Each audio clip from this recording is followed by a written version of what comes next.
खड़ा था अनुपमा की शादी तोड़ने का कारण। अगर बता देती तो वहीं पे खड़ी खड़ी जमीन पे गड़ जाती ये कोठारीज की बहू राही। नमस्कार दोस्तों, स्वागत है आपका आपके अपने चैनल हंग्री स्पिरिट्स में। हंग्री स्पिरिट्स देख रहे सारे दर्शकों का मैं अंजू शर्मा दिल से स्वागत करती हूँ। यही फर्क है अनुपमा और उसकी बेटियों में, और खास करके राही में। अनुपमा सब कुछ जानते हुए भी अपने बच्चों को शर्मिंदा नहीं करती है, मगर ये राही कारण ढूंढती है अनुपमा को शर्मिंदा करने के, वो भी सबके सामने अपनी मां की बेइज्जती करने के। आज इस बात का बड़ा सॉलिड प्रूफ मिला। अगर इस बात को समझेगी राही तो शायद थोड़ा सा ग्रेटिट्यूड उसका अब मन में आए अपनी मां के लिए। बात करते हैं आज के सीन पे, जहां पे अनुपमा ने चुप्पी साधी और बात को किसी और तरह से समझाने की कोशिश की।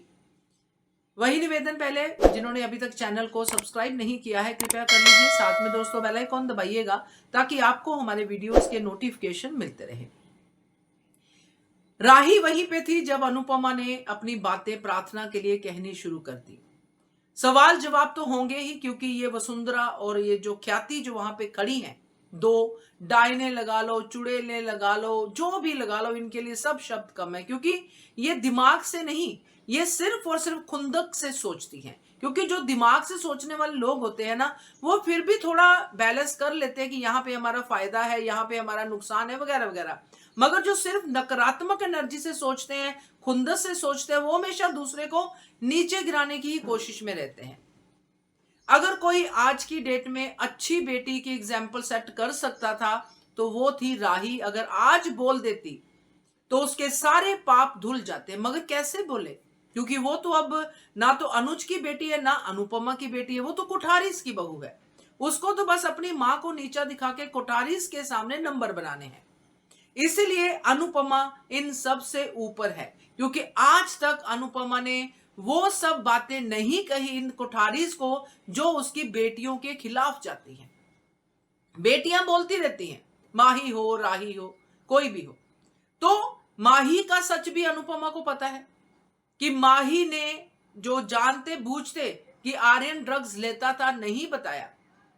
अनुपमा ने तभी रिएक्शन दिए थे जब माही ने बोला था कि मुझे पता था, इसने छोड़ा नहीं क्या। मैं ऐसा सवाल जब आर्यन की डेथ पे उठा था तो माही ने जो बोला था, तो अनुपमा का रिएक्शन बकायदा नोटिस किया गया था, उसको लगाया गया था उस क्लोजअप को। मगर आज तक अनुपमा ने ये बात नहीं कही, क्योंकि यहाँ पे भी वो अपने रिश्ते को निभा रही है, बेटी को नीचा नहीं दिखाना चाहती उसके ससुराल में, उसको सवालों में नहीं डालना चाहती। वही चीज राही के साथ, अनुपमा का पूरा जीवन बर्बाद कर दिया राही ने।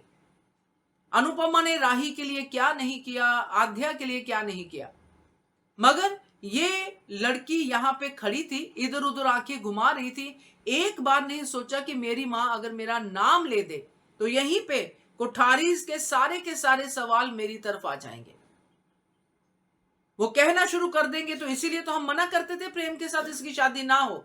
हमें पता था कि ये घर तोड़ने वाली लड़की है, आज तक नहीं बच पाई। सारे के सारे ताने राही की तरफ चले जाएंगे।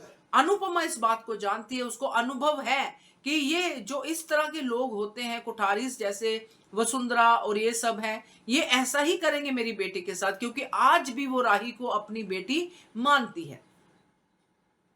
सवाल यहाँ पे राही के हार्ट का है, राही की उस खुददारी का है जो उसको अनुज से मिली, जिसको वो भूल चुकी है कि सामने आके सच को स्वीकार करो। जब अनुपमा की शादी पे ख्याति ने, वसुंधरा ने सवाल उठाया कि तुम्हारी शादी कहां चली अनुज के साथ, वहां पे राही अगर बोल देती कि इसका कारण ये नहीं, इसका कारण मैं थी, तो राही के नंबर बनते, क्योंकि राही ही एक वो कारण थी जिसने इन मान को मिलने नहीं दिया। बार बार बीच में आई, बार बार कहा पापा आप इससे नहीं मिलोगे, मैं ये कर लूंगी, मैं पैनिक अटैक ले लूंगी, मैं मर जाऊंगी, ये कर दूंगी, वो कर दूंगी। नहीं मिलना है अनुपमा से। उसने मां की छोड़ो, उसने बाप तक की परवाह नहीं की, उसके प्यार की कदर नहीं की। इसीलिए जब आद्या बन के आई थी तो थोड़ी देर के लिए वो पछतावा दिखाई दिया था कि मैंने अपने माँ बाप को मिलने नहीं दिया। मगर आज ना तो कोई पछतावा है, ना ही कोई ग्रेटिट्यूड है अपनी माँ के लिए। अगर है तो एक अकड़ जो कोठारियों से उसने बड़ी जल्दी से ले ली है। वो जो अमीर होने का अभिमान, अहंकार जो भी कुठारियों से उसने बड़ी जल्दी ले लिया है। इसलिए मैंने कहा कि ये कुठारियों की बहू राही, अनुपमा की बेटी नहीं, कुठारियों की बहू। मगर अनुपमा के लिए आज भी राही उसी की बेटी है। आज भी वो राही माही की एग्जाम्पल देके समझाती है कि जितना इनको गम है अपने पिता के ना होने का, जब कन्यादान किया जा रहा था, नहीं चाहती मैं कि प्रार्थना को भी वो गम हो। आज भी वो अपनी बेटियों का दर्द समझती है। और राही माही की शक्लें देखने वाली थी उस समय कि पिता का गम, माही को कौन से पिता का गम था उस समय भाई? अनुपमा भी राही के साथ माही को लपेट देती है। माही को कहां था पिता का गम? कौन पिता? हाँ, शुरू में दिखाया था माही रोती थी शीशे के सामने कि माता पिता नहीं है, तो अनुपमा आ गई थी सामने, तो माही को तो वो भी याद नहीं आया। मतलब ये ऐसी बेटियां पैदा की हैं, किसने भी की हैं, जिसने भी, माया ने या काव्या ने, कि इन बेटियों को पैदा होते ही ये बता दिया गया है कि बेटा वो सोचना है कि अपना गांव बनता, भाड़ में जाए जनता, चाहे वो जनता में माँ ही क्यों ना हो। तो ये बेटियां दोनों की दोनों अपना काम बनता करते करते यहां तक पहुंच गई हैं, बड़े घर की बहू बन गई हैं। अब ये चाहते हैं कि ये जनता, यानी कि उनके लिए जो माँ है वो जनता ही है, कि काम बनाओ, माँ को भाड़ में जाने दो, अब हमारे काम में इंटरफेयर ना करें। ये वाला एटीट्यूड है। तो आज राही के लिए मेरा यही कहना है, माही को भी मैंने भी बीच में लपेटा क्योंकि माही की बात हुई थी, तो राही के लिए यही कहना है कि सामने खड़ी खड़ी सब देखती रही मगर एक बार भी मुंह से सच नहीं फूटा। तो क्या कहते हो आप इसके लिए? कमेंट कीजिएगा। देखते रहिए channel hungry spirits. Thank you so much.